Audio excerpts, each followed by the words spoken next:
Right, anodizing. Anyone that's on the Facebook or the Instagram page will have seen this. It's a black nut. Now yesterday morning it was not a black nut, it was aluminium coloured. And this isn't paint, it's not powder coat, this is anodizing. That's what I've tried, and today we're going to give it a go again with these levers.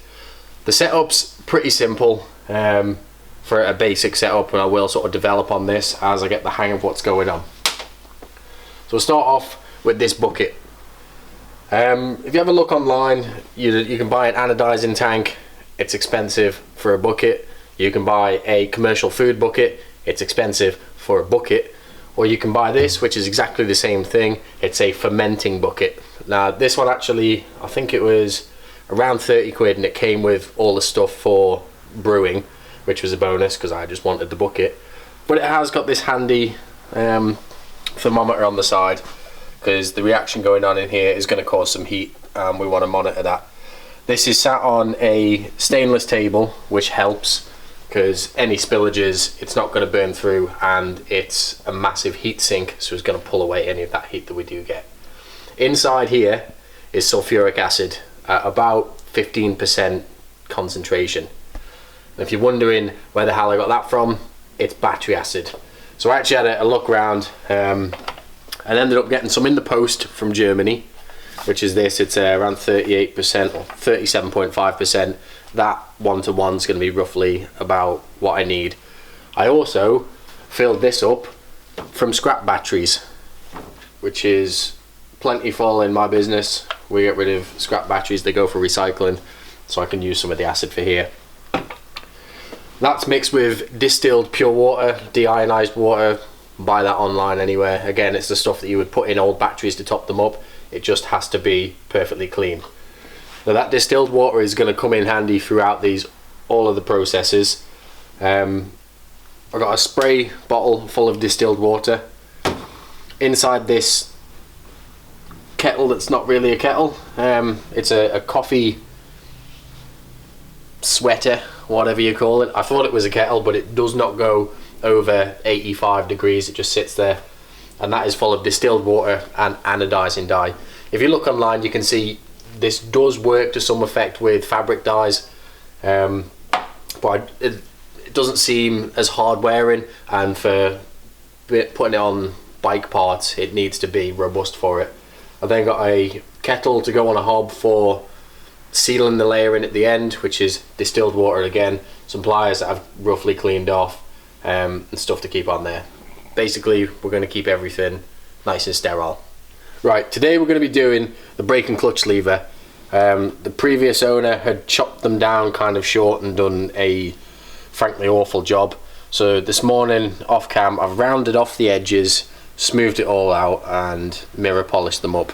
The nut I did yesterday was pretty rough.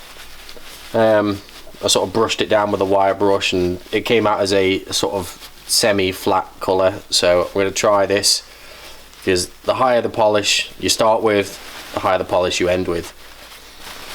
So I'll just clean off here. These have been done in boiling water and fairy liquid, simple green, washing up soap, whatever you want to call it, just for doing your dishes, just to degrease them. The grease on your fingers, which is why I have gloves on, will also contaminate the finish and will leave a spot.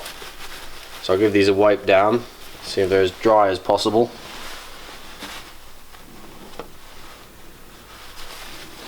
And then we'll give these a rinse with the distilled water.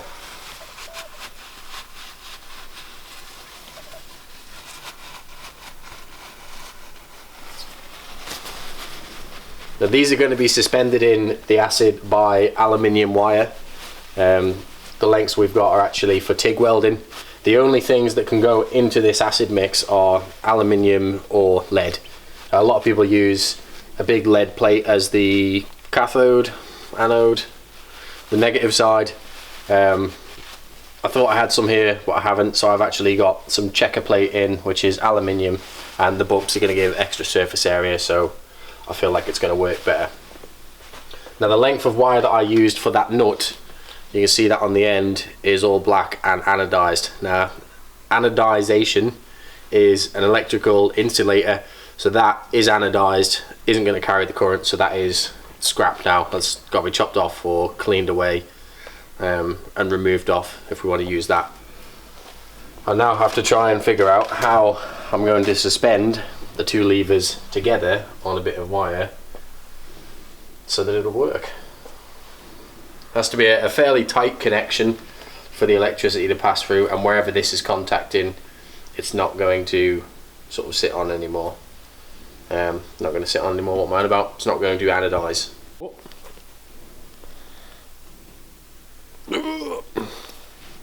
Yeah, if I go in like that and poke one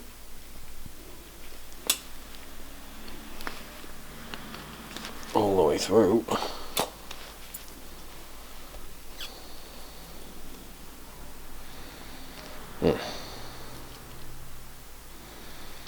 how am I going to do this, Beggy? I think that'll do on there, and the only place that the wire is then contacting is in where the bolts are going to go, and you're not going to see them. There is a slightly different finish on these two, because one is a Brembo lever. There's a bee down there somewhere. Try not to poke Becky in the eye with this wire. And that took the polish really nicely. This other one hasn't gone so well, so there will be a few little blemishes in that, even if all goes well. So we'll rinse these off with distilled water.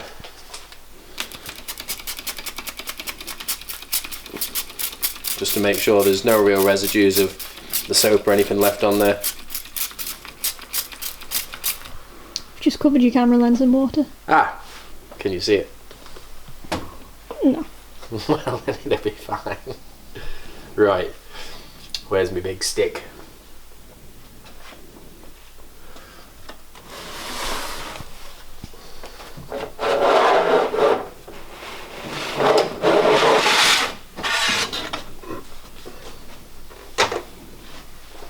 Thank you. I'll plop these in. Oh. Right, I think I'll look in here. Bend that wire a bit so they are suspended down. Nice and submerged. I'll whack them on the side a bit.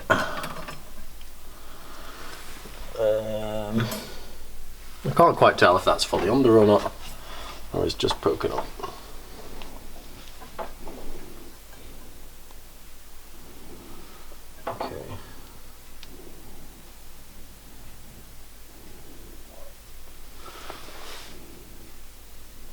Yep, we're in. Right. We'll now go for battery charger. Get this out of the way.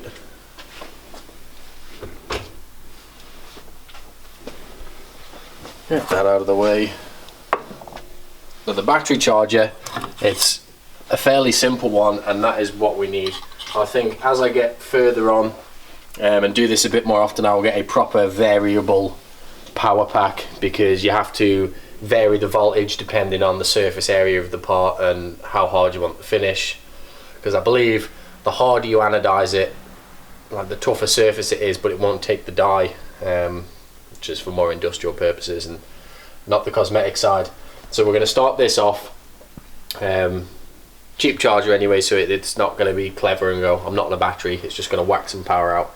And we'll start on a normal charge first, connect them up and then plug it in, because well, more so on the after side, but like charging a battery, which is effectively what we're doing, we're going to have, I think there's hydrogen coming off here, and we don't want to risk a spark on that because it'll go kaboom.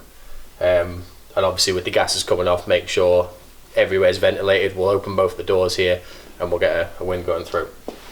So you come and have a look where we're going to connect these up. The negative is going to go to this bit of checker plate or the bit of lead or whatever you're using that isn't the part you want to anodize. I'll just connect that on. The positive is going to go onto this wire, which I'm pretty sure, yeah. I just can't quite tell whether that lever is just creeping up over the surface. No, you're under. Lovely. So the positive is going to go onto this wire. We'll go, just going to move it all anyway, on there. Superb.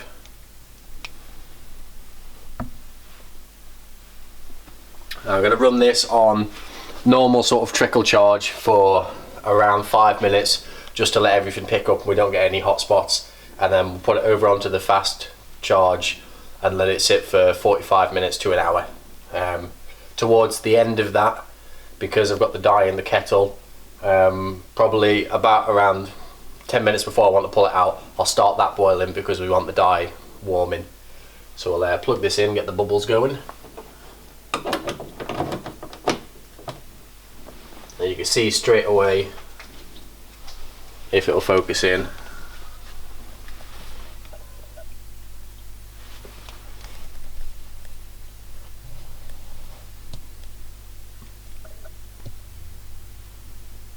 there's some little bubbles going. 45 minutes, let it go. Now as we change over to fast charge here, we should see a few more bubbles coming. I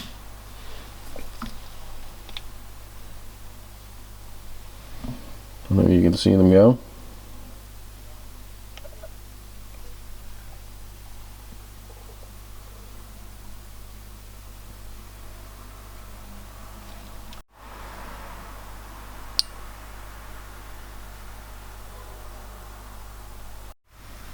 Right, we've got some better bubbles going now. I sort of came back 20 minutes in and it wasn't quite going so well. So what I've done is attached another battery charger. Now it's not actually turned on, this is just off. I think this charger it has the green light indicated on it, so it's only sort of on a trickle charge to maintain what it thinks is a full battery. So by attaching this one on here and not actually turning it on, all it's doing is, because this will have a big resistance going through it, you can see this is not plugged in but it's got the lights on. So what this is doing is just putting an extra resistance onto that charger so that it puts out a little bit more. And we've now got more bubbles coming. Full focus, and it's fizzing up a lot more than it should. Yesterday when I did the little nut, around sort of 25-30 minutes, you couldn't really see in the water, it was sort of fizzy. So we're gonna reset the clock and come back again. Okay, so it's been long enough. I think we haven't got the same bubbles as I had yesterday with that little nut. Not quite sure why, whether that was to do with voltage, whether it was the chargers not putting out enough because they think the battery's charged, or contact patch with the wire on where it's meeting the pot. Not too sure, but we're going to give it a go anyway. So I'll pull the plug off from the charger first because it doesn't have a switch on it. I don't want to pull the clamps off just in case it arcs and it catches the hydrogen and goes. So we'll pop them off, pull them out, and give them a rinse off with the distilled water. They do look slightly more matte than they went in, so something's happened. Bash it all over there.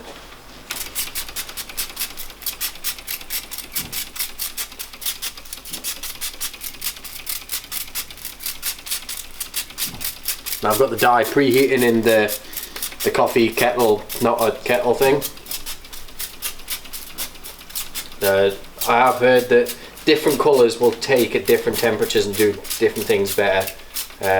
And obviously we boil these to seal it, so I don't want to go in with the dye too hot and start sealing the surface. So we'll start off, it's just about getting warm, and then I'll put them in, let it sort of take on up until the little red light thing comes on that coffee thing, which basically says I'm at 85 degrees. I'm going to leave them for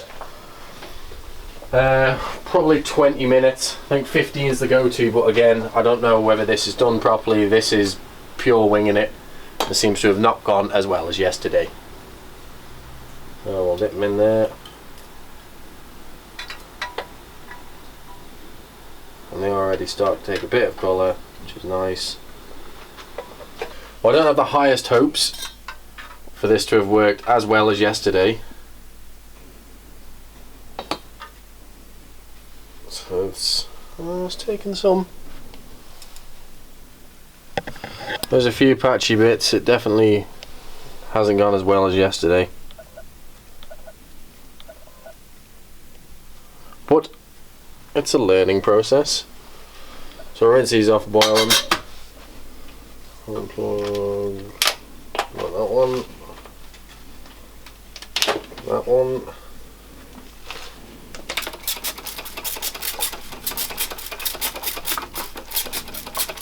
Yeah, that was not good at all.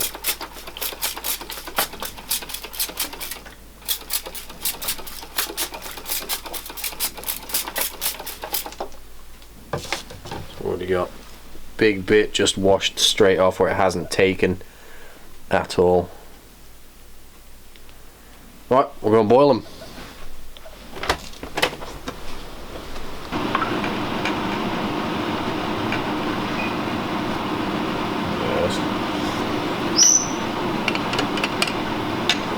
The dye leaking off as well, I didn't have that yesterday.